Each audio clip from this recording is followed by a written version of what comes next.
ఇది అఖిల భారత కాంట్రాక్ట్ కార్మికుల యొక్క దినం.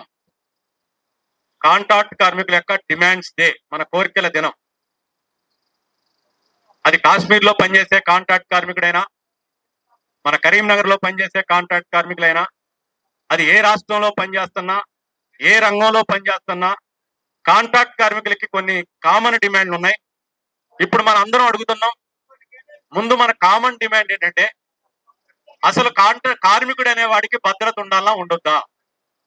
మనం ఏమంటున్నామంటే, కార్మికుడికి భద్రత ఉంటేనే పారిశ్రామిక రంగానికి స్థిరత్వం ఉంటది, దేశానికి స్థిరత్వం ఉంటది, ఆర్థిక వ్యవస్థకు స్థిరత్వం ఉంటది. కార్మికుడికి భద్రత లేకపోతే ఏ స్థిరత్వం శాశ్వతంగా నిలబడదు. కానీ దురదృష్టవశాత్తు మన కేంద్రంలో ఉన్న బీజేపీ పాలకులు కానీ, రాష్ట్రంలో ఉన్నటువంటి కాంగ్రెస్ పాలకులు కానీ, గతంలో పరిపాలించిన టిఆర్ఎస్ పాలకులు కానీ, వీళ్ళు ఏమనుకుంటున్నారంటే, కార్మికుడు లేకుండా, యూనియన్లు లేకుండా అభివృద్ధి చేస్తామంటున్నారు.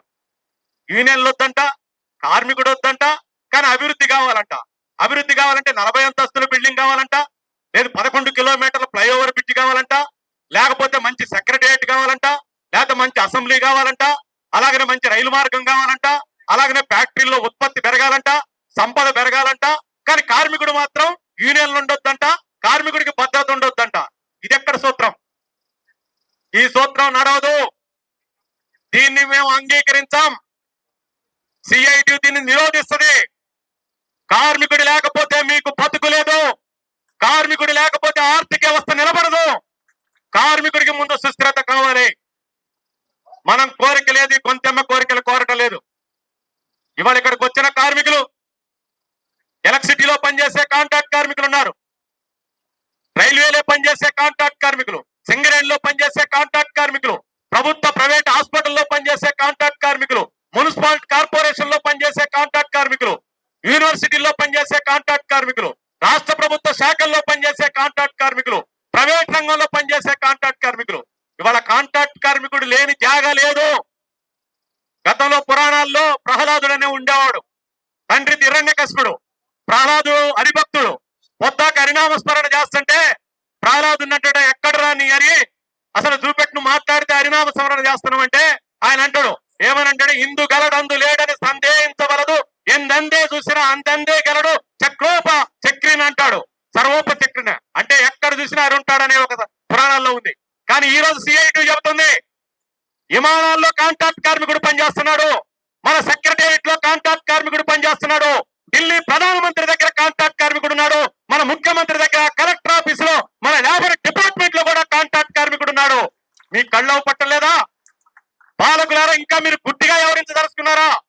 మరి కాంట్రాక్ట్ కార్మికుడు ఉన్న తర్వాత, కాంట్రాక్ట్ కార్మికుడు అంటే ఎవరు?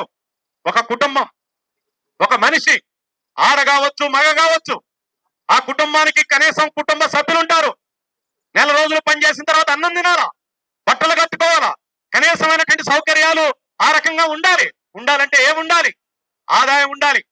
ఆదాయం చెట్టు నుంచి రాదు, ఆదాయం పైనుంచి ఆకాశం నుంచి ఊడిపడదు.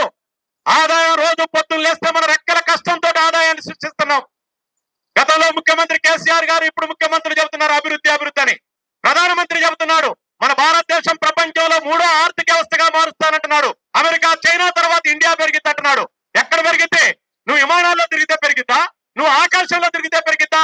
మా కార్మికుడు ఫ్యాక్టరీలోకి వెళ్ళి నడువు లొంగేటట్టు రక్తాన్ని కరిగించి, చెమటను చిందించి కార్మికుడు పనిచేస్తే సంపద సృష్టిస్తుంది. అలాంటి సంపద సృష్టికర్తనికి వేతనం గురించి మాట్లాడరా? ఉద్యోగ భద్రత గురించి మాట్లాడరా? లేదు 30 ఏళ్ళు పనిచేసిన తర్వాత రిటైర్మెంట్ గురించి, పెన్షన్ సౌకర్యం గురించి మాట్లాడరా? లేదు కార్మికుడు భార్య అయితే, ఒక ఆడామి కార్మికురాలైతే పిల్లలుంటే మనకు ఒక కెట్ సౌకర్యం ఉండొద్దా?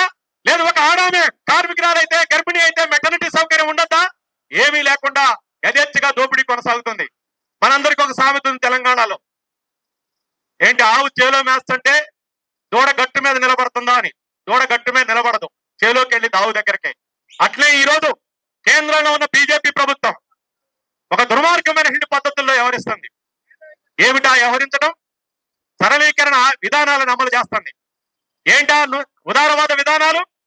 ఉదారవాద విధానాలంటే వాళ్ళ దృష్టిలో ఈజీ ఆఫ్ డూయింగ్ బిజినెస్ అంటే పెట్టుబడిదారులు సులభంగా వ్యాపారం చేయాలంట.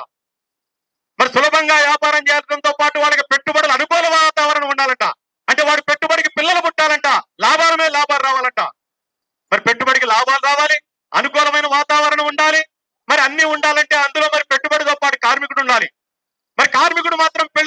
ఉండాలంట.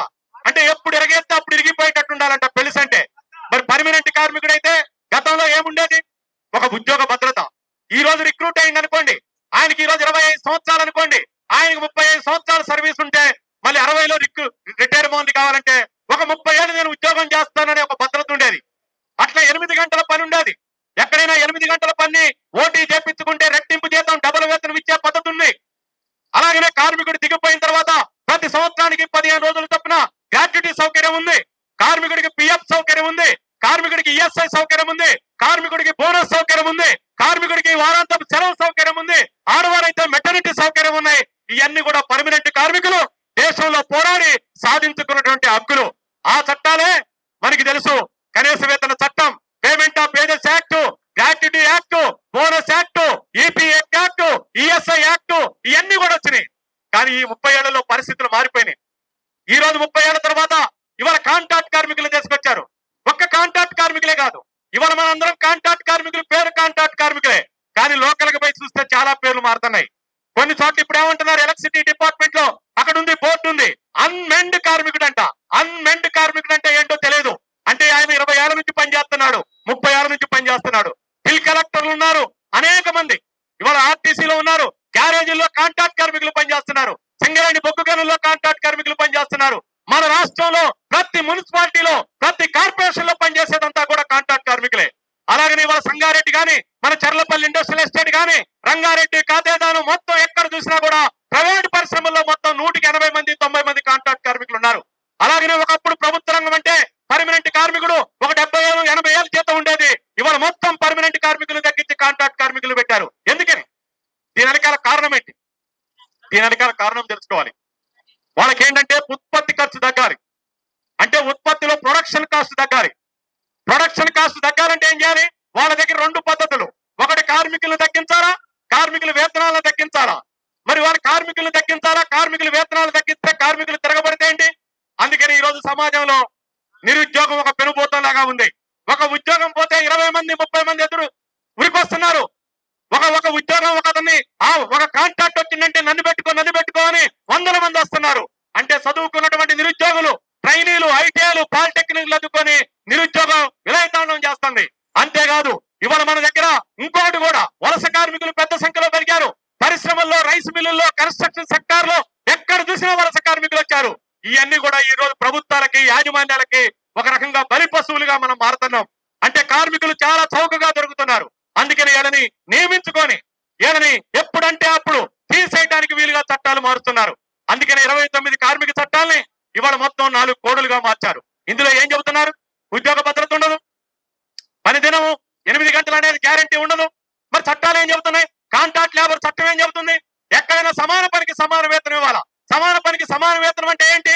ఈ రోజు మన మున్సిపాలిటీలో, కార్పొరేషన్ లో పనిచేసే ఒక స్వీపర్ ఎవరైతే ఉన్నారో, అలాగే పర్మనెంట్ స్వీపర్ అటెండర్ ఎవరైతే ఉన్నారో, ఇద్దరికి ఒకటే రకం వేతనం ఉండాలా. మరి ఇద్దరికి ఒకటే రకం వేతనం ఉండాలంటే ఏం చేయాలి? అలాగే ప్రభుత్వ శాఖలో పనిచేసే ఒక పర్మనెంట్ డ్రైవర్ కున్న వేతనం మన కాంట్రాక్ట్ డ్రైవర్ కు ఉండాలా. అంటే డ్రైవర్ జీతం 70 ఏళ్ళు ఉంది, మరి కాంట్రాక్ట్ కార్మికుల జీతం కూడా మరి 70 ఏళ్ళు ఇవ్వాలా. ఇప్పుడు ఇస్తున్నారా? ఎక్కడ ఇవ్వటలే. మనం అందుకనే కనీసం అడుగుతున్నాం, ఏ పని చేసినా కూడా ముందు 26,000 రూపాయలు కనీస వేతనం ఇవ్వండి. ఒక అసంఘటిత రంగంలో పనిచేసే, ఒక ప్రభుత్వ రంగ, ప్రైవేట్ రంగ పరిశ్రమల్లో పనిచేసే కాంట్రాక్ట్ కార్మికులకి ఇది ఇవ్వటం లేదు. ఈ మధ్య కాలంలో ఇంకోటి కూడా చూస్తున్నాం, రకరకాల పేర్లు. ఇందా భాస్కర్ గారు చెప్పారు, ఈ నోరు తిరగమనకి ఫిక్స్డ్ టర్మ్ ఎంప్లాయ్మెంట్ అంట. ఏంటి ఫిక్స్డ్ టర్మ్ అంటే?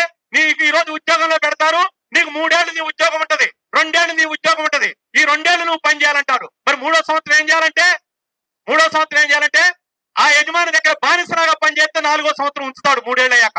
ఒకవేళ కొద్దిగా నా వేతనం పెంచు, నాకు 10 గంటలు 12 గంటలు లేపిస్తున్నావు, 8 ఓటీ ఉందనంటే 3వ సంవత్సరం ఉద్యోగం కట్ అయిపోద్ది, ఆయన ఉద్యోగం ఊడిపోద్ది. అంటే ఈరోజు తుమ్మితే ఊడిపోయే ముక్కుల్లాగా ఎక్కడ ఈ ఉద్యోగాలు పరిశ్రమల్లోనే కాదు, చివరికి బీజేపీ ప్రభుత్వం మన దేశ సరిహద్దులను కాపాడేటువంటి రక్షణ రంగంలో కూడా ఇవాళ కాంట్రాక్ట్ కార్మికులు పనిచేపిస్తుందంటే ఈ ప్రభుత్వానికి ఎక్కడుంది దేశభక్తి? ఇది నకిలీ దేశభక్తి, ఇది దేశద్రోహం తప్ప ఇంకొకటి కాదని మన సిఐటి చెప్పడం కోసమే ఈ దేశవ్యాప్త పోరాటానికి మనం నడుం బిగించాం. అందుకని ఇవాళ మన డిమాండ్లు ఏంటి? మన డిమాండ్లు ప్రతి కార్మికుడు కూడా ఏదైతే ఇవాళ సుప్రీంకోర్టు తీర్పు ప్రకారం, అలాగనే ఇండియన్ లేబర్ కాంగ్రెస్ తీర్మానం ప్రకారం పెరుగుతున్న ధరలకు అనుగుణంగా 26,000 రూపాయల కనీస వేతనం ఇవ్వాలి. అంతేకాదు కాంట్రాక్టర్లు మారినా, కాంట్రాక్టర్లు ఎక్కడ టెండర్లు వేసుకొని మారినా, కార్మికుల్ని మార్చడానికి ఇల్లదు. అదే కార్మికుల్ని వాళ్ళ వయసు ఉన్నంత వరకే, వాళ్ళ ఓపిక ఉన్నంత వరకే, వాళ్ళ శక్తి ఉన్నంత వరకే వాళ్ళని కొనసాగించాలా. ఇది సిఐటి యొక్క డిమాండ్. అంతే. కార్మికుడు అంటే ఒక పశువు కాదు, కార్మికుడు అంటే ఒక జంతువు కాదు, కార్మికుడు అంటే మనుషుల కుటుంబం, మనుషులున్న కుటుంబం. అందుకనే కార్మికుడికి కనీస వేతనం, ఉద్యోగ భద్రత అనేది అన్ని రకాల చట్టబద్ధ సౌకర్యాలు కల్పించాలని ఈ రోజు సిఐటి డిమాండ్ చేస్తుంది. అందుకనే వేజ్ సెక్యూరిటీ, జాబ్ సెక్యూరిటీ, అందుకనే పనులు అందరినీ కూడా రెగ్యులరైజ్ కూడా చేయాలి. వీళ్ళు మాత్రం 3 ఏళ్లు పరిపాలన చేస్తారు, 3 దఫాలు చేస్తారు. ఇప్పుడు మోడీ గారు 3వ సారి వచ్చారు. ఇప్పుడు కేసీఆర్ గారు 10 ఏళ్లు పరిపాలన చేశారు. రేవంత్ రెడ్డి గారు అంటున్నాడు నేను మళ్ళీ 2028లో కూడా నన్నే గెలిపించాలంటున్నారు. కానీ మరి గెలిపించాలనుకుంటే నువ్వు పరిశ్రమల మంత్రిని పెట్టావు రాష్ట్రంలో, ఓకే మంచిదే, పరిశ్రమల మంత్రి. అలాగనే ఐటీ మంత్రిని పెట్టావు, ఐటీ మంత్రిని పెట్టావు, బాగానే ఉంది. రెవెన్యూ మంత్రిని పెట్టావు, బాగానే ఉంది. ఫైనాన్స్ మినిస్టర్ని పెట్టావు, బాగానే ఉంది. తెలంగాణ జనాభా ఎంత ఓ ముఖ్యమంత్రి గారు? తెలంగాణ జనాభా 4 కోట్లు. ఈ 4 కోట్లలో కార్మికుల సంఖ్య ఎంత? కార్మికులు 1,20,00,000. ఒక్కొక్క ఇంట్లో ఇద్దరు మనుషులు ఉన్నారనుకుంటే 2.5 కోట్ల మంది కార్మిక కుటుంబాలు ఉన్నాయి. నీ గుడ్డి ప్రభుత్వం అవపట్టలేదా? ఎందుకు ఈ శాఖ, ఈ లేబర్ డిపార్ట్మెంట్ ఎందుకు? ఇక్కడ మినిస్టర్ ఉండొద్దా? ఇక్కడ లేబర్ కమిషన్ ఉండొద్దా? ఈ మినిస్టర్లు ఉండకుండా కేబినెట్ మినిస్టర్లే లేకుండా ఈ లేబర్ కమిషన్లు ఎక్కడ ఉంటున్నారు? వీళ్ళ కాళ్ళకి కట్టిదేశారు, వీళ్ళ కాళ్ళకి బంధాలు వేశారు. ఎక్కడ చెక్ చేయరంట. ప్రమాదం జరిగితే పోరు, ఫ్యాక్టరీస్ యాక్ట్ అమలు జరపరు. అలాగనే ఎక్కడైనా తక్కువ జీతం ఇస్తే పోరు, ఫ్యాక్టరీలు ఇన్స్పెక్ట్ చేయరు, పని ప్రదేశాలు ఇన్స్పెక్ట్ చేయరు. వలస కార్మికుల్ని బానిసల్లాగా, పాలేరులాగా ఒక్కొక్క కార్ఖానాలో బందీకారంలాగా చేసి పనిచేసి చచ్చిపోతున్నా వీళ్ళెల్లరూ ఎక్కడైనా ప్రమాదాలు జరిగి బాయిలర్లు పేలిపోయి 8 మంది 10 మంది చనిపోయినా వీళ్ళ కళ్ళు తెరవరు. ఏమిటి పరిపాలన? అందుకనే సిఐటిగా చెబుతున్నాం, కార్మికుడు అంటే కళ్ళు మూసుకొని ఉండేవాడు కాదు, కార్మికుడు అంటే పిడికిళ్ళు బిగించేవాడు కార్మికుడు. అందుకనే ఖబర్దార్ మేము చెబుతున్నాం, మేము ఎవరి మోచేతి నీళ్లు తాగటం లేదు, ఎవరిని ఒట్టిగా వేతనాలు అడగటం లేదు, ఎవరిని మేము సామాజిక భద్రత అడగటం లేదు. మేము చాకరీ చేస్తున్నాం, కొట్టి చాకరీ చేస్తున్నాం. మాకు కనీస వేతనం ఇవ్వాలి, మాకు ఉద్యోగ భద్రత ఇవ్వాలి. అందుకనే సిఐటి అఖిల భారత కమిటీ సెప్టెంబర్ 1వ తారీఖు నుంచి 30వ తారీఖు దాకా మనం అనేక పని ప్రదేశాల్లో కార్మికుల సమస్యలను స్టడీ చేశాం.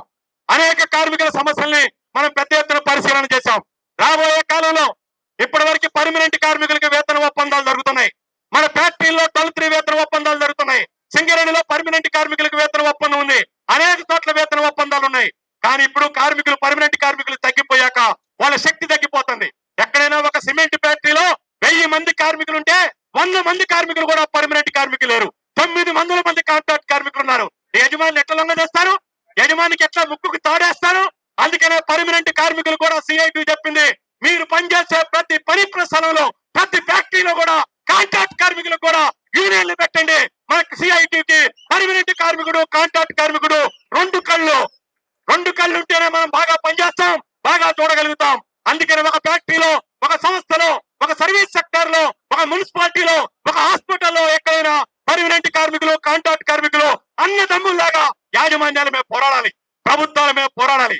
మనకి డైరెక్ట్ గా మనకి ఎప్పుడు యజమాని అవపడుతుంటాడు, మనకి సూపర్వైజర్లు అవపడుతుంటారు, మనకి అక్కడ ఉన్నటువంటి మేనేజర్లు అవపడుతుంటారు.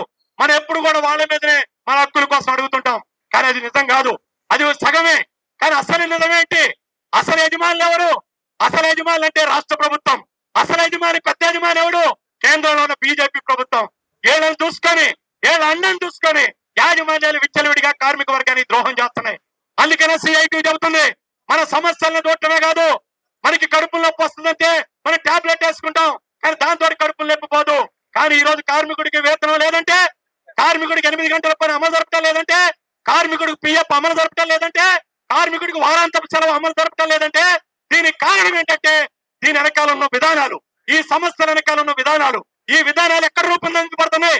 ఈ విధానాలు అసెంబ్లీలో రూపొందించబడుతున్నాయి, ఈ విధానాలు పార్లమెంట్ లో రూపొందించబడుతున్నాయి. మరి అసెంబ్లీలో ఎవరుంటున్నారు? ఎమ్మెల్యేలు ఉంటున్నారు. పార్లమెంట్ లో ఎవరుంటున్నారు? ఎంపీలు ఉంటున్నారు. ఈ ఎంపీలు ఎలా? వీళ్ళకి ఆస్తులు మాత్రం ఒక్కొక్కడికి ఎన్నికల అఫిడవిట్ లో 600 కోట్లు, 800 కోట్లు ఉంటే ఒక ఎంపీ, 500 కోట్లు, 600 కోట్లు ఉంటే ఒక ఎమ్మెల్యే. ఎక్కడి నుంచి వచ్చినాయి? ఎవడప్ప సొమ్ము? మీరు ఫ్యాక్టరీ యజమానుల దగ్గర మొత్తం లంచాలు తీసుకొని వాళ్ళ తరపున అసెంబ్లీని, పార్లమెంట్ ను ఉపయోగిస్తున్నారు. కార్మిక వర్గం తరపున మాట్లాడు, మా పితామహుడు చెప్పాడు, పోరాడితే పోయేదేమీ లేదు, బానిస సంఖ్యలు తప్పని కారణ మాస్ గారు చెప్పారు. ఆయన పెట్టినటువంటి ఆ సూక్తితోటి ఎర్ర జెండా అండగా కార్మిక వర్గాన్ని కదిలిస్తాం, మీ భరతం పడతాం, కార్మిక హక్కులు సాధించుకుంటాం, కాంట్రాక్ట్ కార్మికుల యొక్క ఐక్యతను ముందుకు తీసుకెళ్తాం. పర్మనెంట్ కాంట్రాక్ట్ కార్మికుల మధ్య ఒక విశాలమైనటువంటి ఐక్యతతోటి రాబోయే కాలంలో పోరాటాలకు సన్నద్ధం కావాలని ఈ రోజు ఇక్కడికి వచ్చిన మీ అందరికి కూడా అభినందనలు తెలియజేస్తూ, ఈ పోరాటం అంతం కాదు, ఇది ఆరంభం. ఈ పోరాటం రాబోయే కాలంలో మన వేతన భద్రత సాధించేదాకా, కనీస వేతనం సాధించేదాకా, ఉద్యోగ భద్రత సాధించేదాకా, 4 లేబర్ కోడ్లు రద్దయ్యేదాకా ఈ పోరాటాన్ని కొనసాగిద్దాం, మనం ముందుకు సాగదామని తెలియజేస్తూ మీ అందరికీ పోరాట అభినందనలు తెలియజేస్తూ నేను అఖిల భారత కమిటీ తరఫున మీ అందరికీ ధన్యవాదాలు తెలియజేస్తూ సెలవు తీసుకుంటాను.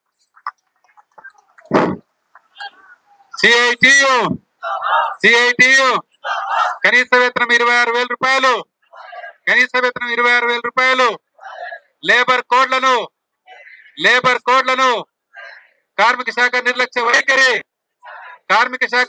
వైఖరి, రాష్ట్ర ప్రభుత్వ కార్మిక వ్యతిరేక వైఖరి